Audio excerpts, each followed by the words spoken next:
তারা দুজনে বাইরে বেরিয়ে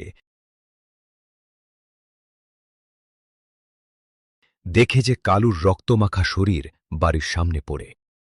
তারা দুজনে দেখে খুব ভয় পেয়ে যায়। সেই সময় জঙ্গল থেকে ভয়ঙ্কর আওয়াজ আসতে থাকে। রামু কাকা, এ কি অঘটন ঘটে গেল? এটা কি করে হলো? কালু আর আমাদের মধ্যে নেই। হায় ভগবান, এ কি করলে? এই ছেলেটার বাড়ির লোককে গিয়ে কি বলবো? বিশু রেগে যায়। সে গরম দেখিয়ে রামু কাকাকে বলে, আমি তোমাকে প্রথমেই বলেছিলাম এই জঙ্গলের রাস্তা ভালো নয়। এই জঙ্গলের মধ্যে পিশাচ থাকে। তুমি কারো কথা শুনোনি। তোমার জন্যই আজকে কালোর এই অবস্থা। আমি চললাম বাড়ি থেকে। তুমি থাকো জঙ্গলের মধ্যে।